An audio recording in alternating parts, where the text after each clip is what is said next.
सच्चिदानन्दरूपाय विश्वोत्पत्त्यादिहेतवे तापत्रय विनाशाय श्रीकृष्णाय वयं नमः। भागवत का पहला श्लोक कह देता है मैं उस कृष्ण की उपासना करता हूं, मैं उस कृष्ण को प्रणाम करता हूं जो सच्चित और आनंद रूप है। और भैया कोई भी आप कहोगे महाराज जी कोई भी ग्रंथ भगवान की पूजा के बगैर पूरा, गणेश जी की पूजा के बगैर, गणेश जी की स्तुति के बगैर पूर्ण कैसे हो सकता है? इसमें भी एक शर्त है, इसमें भी एक शर्त है। हम भी मानते हैं गणेश जी प्रथम पूज्य, गणेश जी की पूजा के बगैर कोई काम सफल नहीं होता है। फिर भी भागवत इतनी सफल क्यों है? भागवत इसलिए सफल है, स्वयं गणेश जी ने इसको लिखा है, इसलिए सफल है। स्वयं गणेश जी ने अपने हाथों से श्रीमद् भागवत को लिखा है। हाँ,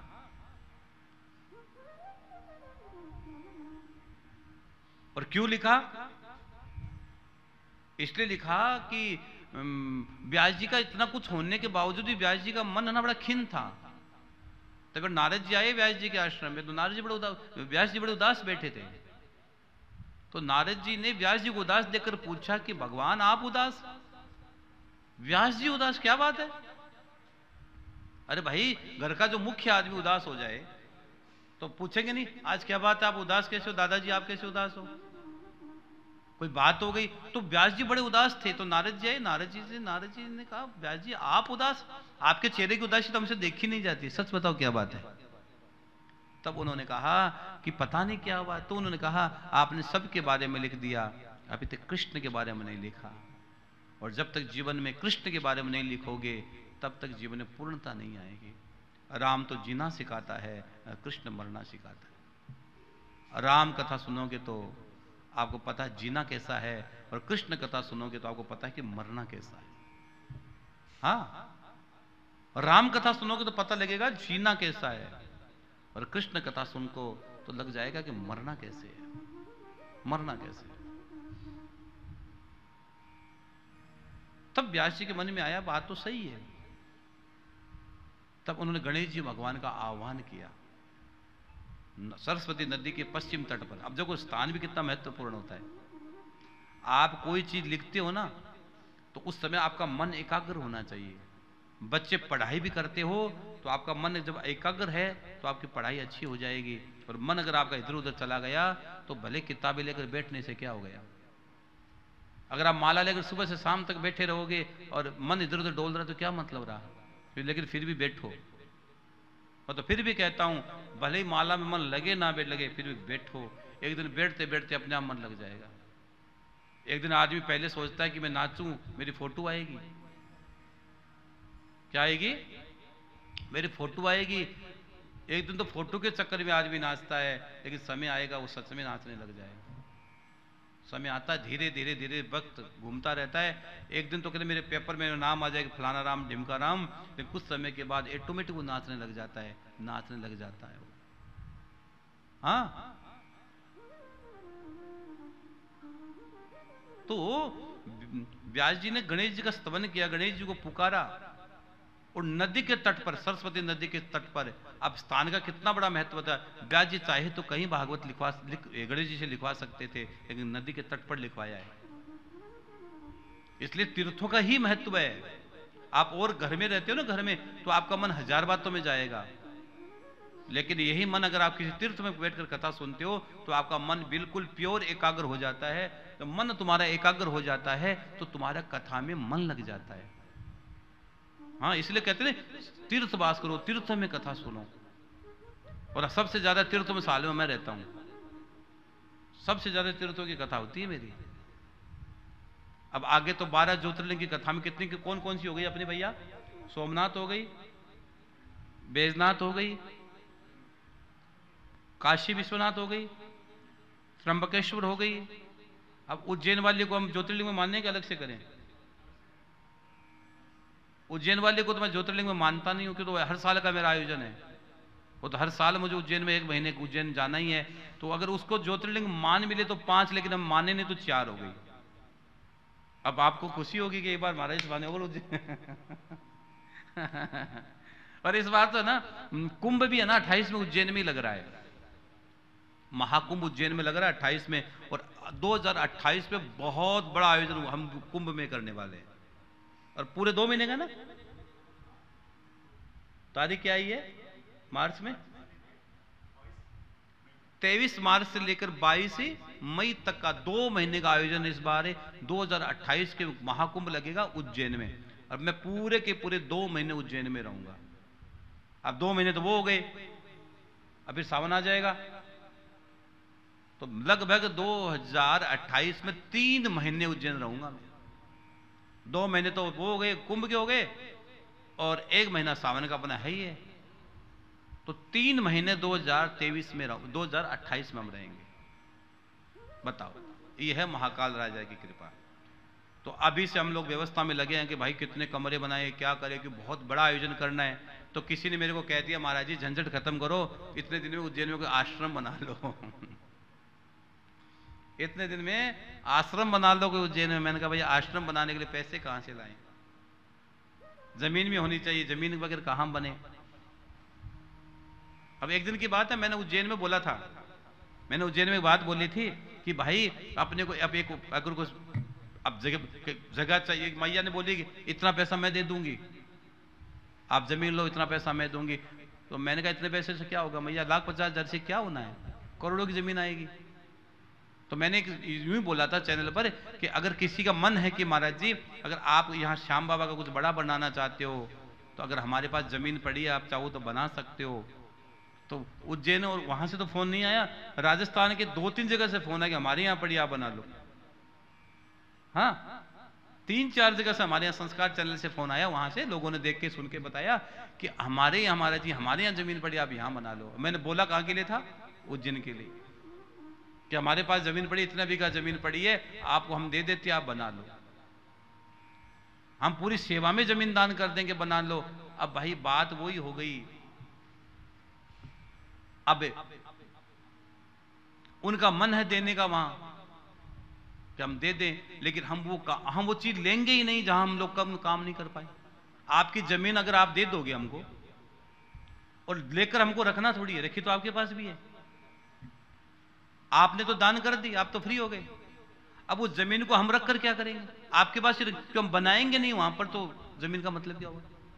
आपने हमें जमीन दे दी, मान लो अगर हमने वहां नहीं बनाया तो आपका मन हमेशा कचोलेगा, यार हमने गलत जगह दे दी, इसलिए हम आपसे लेंगे भी नहीं। हम वो काम नहीं करेंगे जिसको करने से हमें कोई समाज को फायदा नहीं हो, राष्ट्र को फायदा नहीं हो, वो काम हम नहीं करेंगे।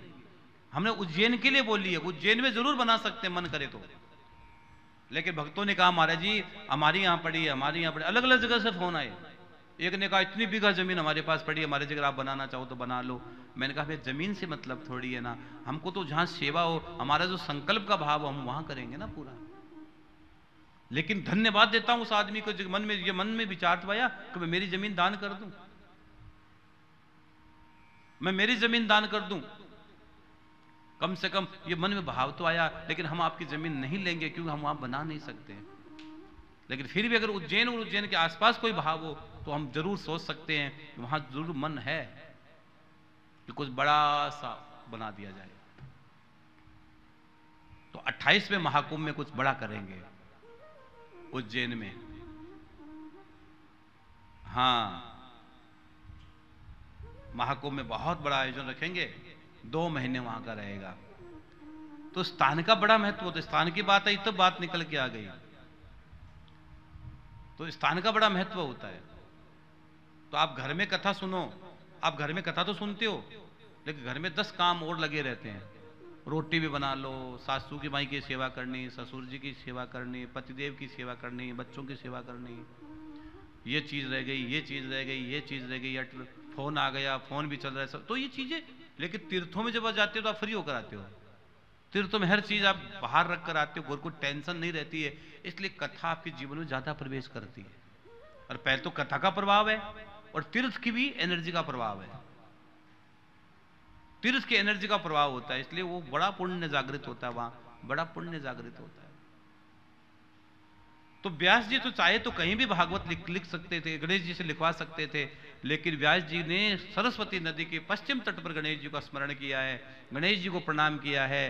हे नारायण, हे गणेश जी महाराज, ऐसी कृपा कर दो, आप भागवत अपने हाथों से लिख दो ताकि हर जीवात्मा का कल्याण हो जाए, हर जीवात्मा का कल्याण हो जाए। इसलिए भागवत को पुराण तिलक कहा है कि उसको गणेश जी ने ही लिखा है। प्रथम पूज्य देव ने लिख दिया तो पुराणों का तिलक हो गया। ये शास्त्रों का राजा है, ये शास्त्रों का राजा है और फलों का राजा है। फलों का राजा आम होता है और शास्त्रों का राजा भागवत है, पुराणों का राजा भागवत है। आम कितना स्वादिष्ट लगता है, कितना अच्छा लगता है, इसी प्रकार भागवत बहुत स्वादिष्ट है। चखोगे तो पता लगेगा, आम खाए ही नहीं तो क्या पता आम स्वादिष्ट होता है कि नहीं आता है। भागवत को चखोगे, ये आम का पका हुआ फल है। और इस पर चोंच किसने मारी है? इस पर सुखदेव जी ने इस पर चोंच मार दी है। और जिस पर सुखदेव जी चोंच मार दे वो कुछ सामान्य ग्रंथ नहीं हो सकता है, सामान्य ग्रंथ नहीं हो सकता। सुखदेव जी इस पर चोंच मार दी। सुखदेव जी परम हंस है, परम योगी है, वो तो परम योगी है। और किसी संत ने लिखा ना, अमृत है हरि नाम जगत में। सबसे ज्यादा कोई अमृत है तो हरि का नाम है। दुनिया की बातों में कुछ नहीं लिखा मेरे बहन भाई, कुछ नहीं लिखा पड़ा है, कोई बात में कोई सहारा नहीं, कोई फायदा नहीं है। अमृत है तो भगवान के नाम में है। इस नाम को, ये भागवत अमृत है। जो भी इस अमृत को पिएगा वो परमात्मा को प्राप्त हो जाएगा, वो भगवान की शरण में जाएगा, भगवान की शरण में जाएगा। जैसे गांव में बूढ़े बूढ़े आदमी, गांव का महीना है, गांव का महीना बूढ़ा बूढ़ा आदमी बोल रहा है, महाराज एक बार भागवत हो जावे। गांव में बूढ़ा बूढ़ा आदमी, मेरी बूढ़ी बूढ़ी माताएं कहा, महाराज एक बार भागवत बन चल लिया, एक बार हमारे घर में भागवत का दोषी, महाराज हमारे घर में भागवत का दोषी। वो को मन करे भागवत बंचाना को, लेकिन भैया सब कुछ हो सके, भागवत होनी बहुत मुश्किल है। भागवत हो जा तो क्यों नहीं किए, अगर थारे घर भागवत हो जा तो क्यों नहीं किए। भागवत तो बहुत बड़ी, भगवान जी कोई बड़ी कृपा हुआ अपने घर में, अपने परिवार में कोई पूरी बहुत बड़ी कोई पुण्य ही लाग जावे जब भागवत होवे। भागवत खट पड़ी है, भागवत खट पड़ी है। आजकल लोगों का मिनख कौन रहे, भागवत की तो बात ही करो थी। कहते नहीं मिनख हरी माया है, तो भाई भागवत री माया बहुत अलग है, भागवत री माया बहुत अलग है। भागवत सुनो तो थारो जन्म भी सुधरेगो और थारो मरण भी सुधरेगो। भागवत दोनों प्रकार से थारो सुधारो करेगी। एक खातर हर आदमी चाहे, कोई बूढ़ो से बूढ़ो आदमी 90 साल का नहीं पूछा, वो एक बात कैसी कि भाई भागवत तो भागवत है, मैं भी भागवत बन की इच्छा है, मैं भी भागवत करावा, मैं भी भागवत करावा। तो भाई, और पहले भागवत बहुत कम होती, पहले भागवत बहुत कम होती। अब तो भगवान की बड़ी बड़ी कृपा है कि बड़ा बड़ा चैनल पर थे भागवत कथा, थाने घर में बैठकर सुनना को मौका तो मिला है।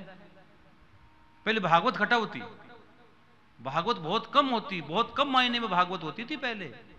अब तो भागवत जो कितने बड़े आध्यात्मिक चैनल आ गए, कितने बड़े महापुरुष कथा गाते रहते हैं, आप श्रवण करते रहते हो। पहले तो कोई साल कोई व्यक्ति कथा करवाता था, अब तो ये कलयुग बढ़ेगा तो कथा का प्रभाव बढ़ेगा।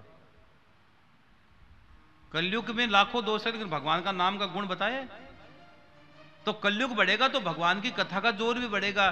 कलयुग भी बढ़ रहा है तो भगवान की कथा भी बढ़ रही है। और संत महात्माओं का प्रभाव तो दिनों दिन है ही है, वो तो हमेशा से था और हमेशा रहेगा। लेकिन सबसे बड़ा कोई पुण्य है तो हरि नाम जगत में।